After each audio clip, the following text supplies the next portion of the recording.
We are back. I'm your host, Barry Waxler, here with my co-host, Andrea Kay and Urban Miaris. And we have our first guest of the day, the esteemed Mr. Mark Krasner from Blanchard, Krasner French. Welcome, Mark. Thank you, Barry. Thank you, Andrea. Great. Thank you for having me on the show today. Well, the practice of law has gotten so specialized today. Why don't you tell our listeners exactly what you do and how you help our community here? Sure. Blanchard, Krasner French was started 22 years ago. We've always had our office in La Jolla. We've grown from 4 employees to, I think, around 25 employees. And during that period of time, we have become a full-service law firm. Our core, our strength, our emphasis is small to medium-sized businesses. And we essentially represent our business owners on cradle-to-grave matters. We really serve as their general counsel, and at least my philosophy, which may be in the minority, is I don't think people are necessarily well served by specialists because they don't see the whole picture in terms of how one area of advice can impact other things, not only in the law, but also in connection with their business. In fact, one of my sayings is that specialization condones narrow-mindedness. Interesting. Well, the way I'm envisioning this, and correct me where I'm wrong, you do have a firm that specializes, but you have enough people in enough areas that you have expertise in each one of the specialties. Am I correct? Correct. That's correct. And those specialties would include tax, real estate planning, banking, mergers, acquisitions, litigation, of course, and high-end and complex family law matters.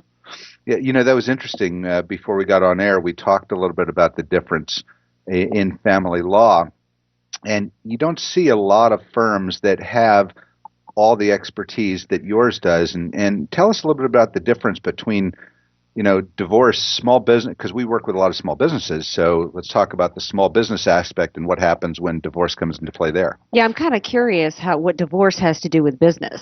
Well, I will give you an example. Okay. And this example will not only answer the question that was just asked, but also indicate the nature of the relationship that we are honored to have with almost all of our clients.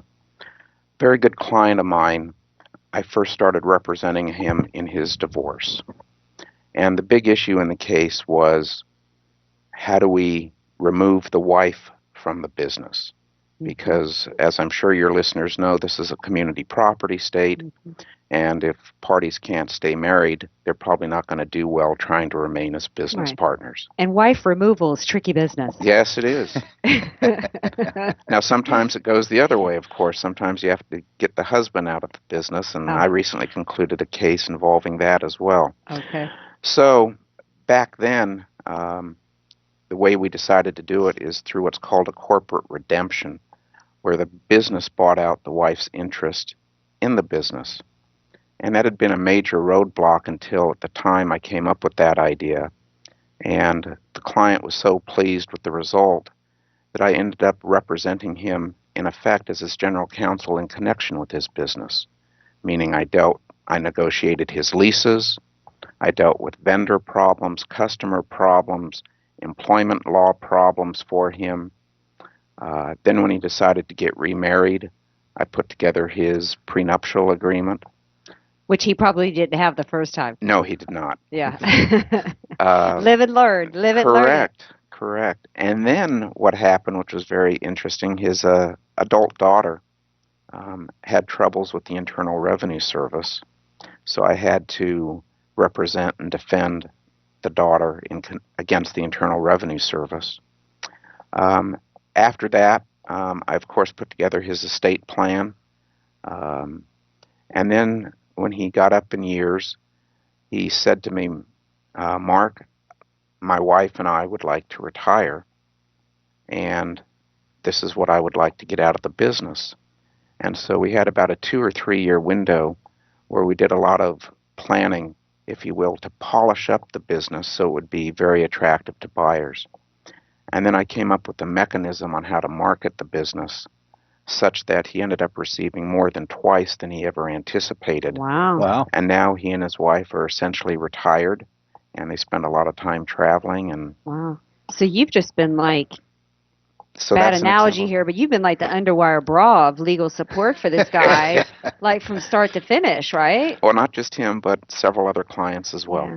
So getting back to that the redemption thing, is that kind of like the basketball team up in LA where they had the big controversy with the Los Angeles Clippers? The Clippers, and like he had to get pushed out for her to take over. Would that be an analogy? No, I think that was really what I would call a living trust issue. Okay. So that's I presume, but I don't know, that Mr. and Mrs. Sterling had a living trust where they were both co-trustees over all of their assets, including the Los Angeles Clippers. Right.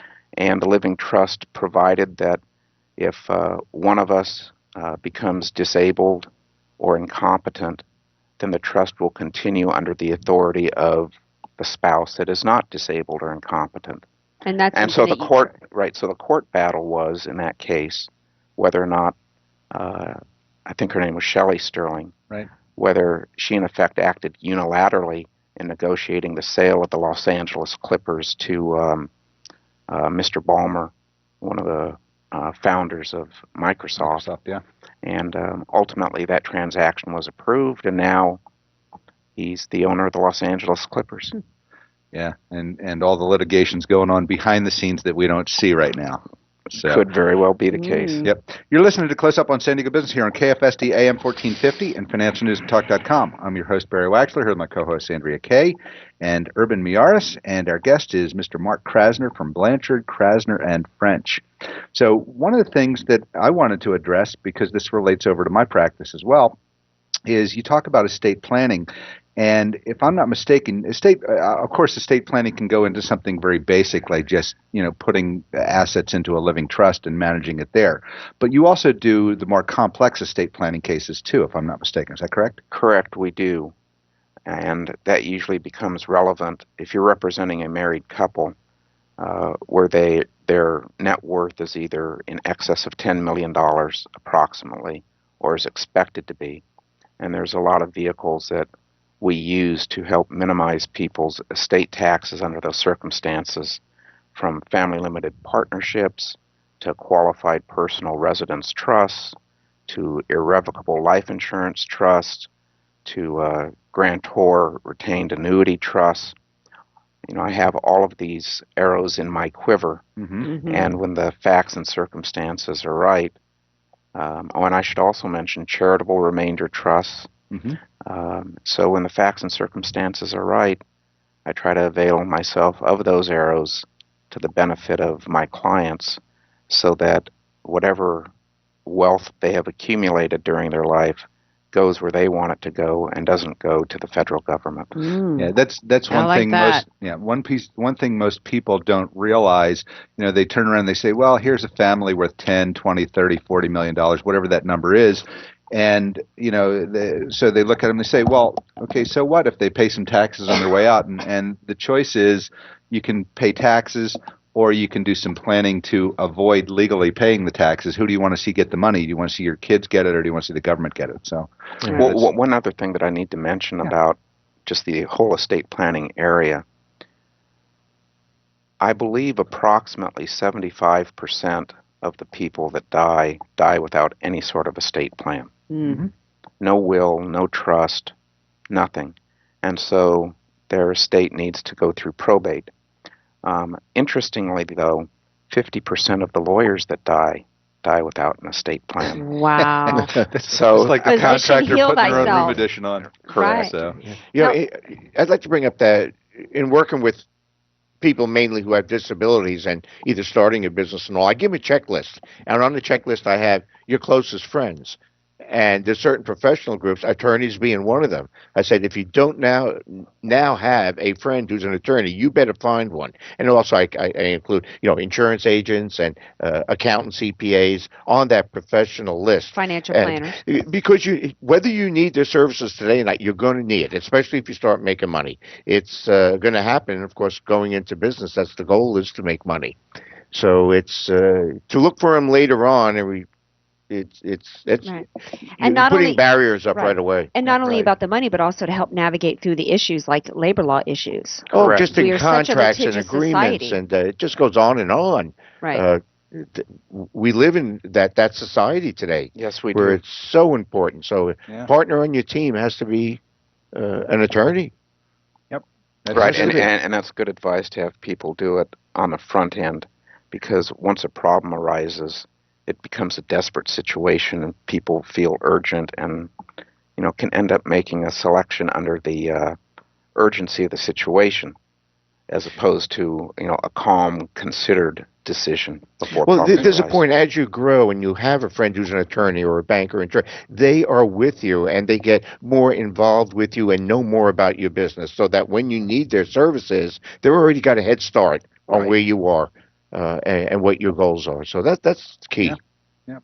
So I see you have some awards you've picked up. Tell us about a top San Diego attorney or the top attorney in La Jolla. Tell us about that. Sure. In the last couple of months, the San Diego Daily Transcript took a poll of several thousand attorneys in San Diego, and I was fortunate enough to be selected as one of the top attorneys in Great. San Diego by my peers. So I was very humbled by that. But I like to tease people that maybe I won because some of my peers have either died or retired, and so I was the last one to give the award. Where's that applause button again? I'm looking for that applause button. Well, we're That's starting to great. run a little short on time. Tell our listeners how they can find out more about you or get in touch with you if they want. Sure. They can get in touch with us, first of all, on our website, which is www.b as in Blanchard, K as in Krasner, F as in French, law.com. Our phone number is 858-551-2440. And you can also find us on Facebook at facebook.com/B as in Blanchard, K as in Krasner, F as in French, attorneys. Great. Great. Well, we appreciate you being with us, and I look forward to coming out, visiting, and seeing what else we can put together. That would be great. Thank you again very much for having me. Great. Thank you. Great. You're listening to Close Up on San Diego Business, where we get up close and personal with homegrown San Diego businesses and people that are working hard to make a difference in our community. This is financialnewsandtalk.com. I'm your host, Barry Waxler. We'll be right back after the break with more homegrown business Close Up, and we will have with us Mr. Wesley Stewart for Urban Surf for Kids.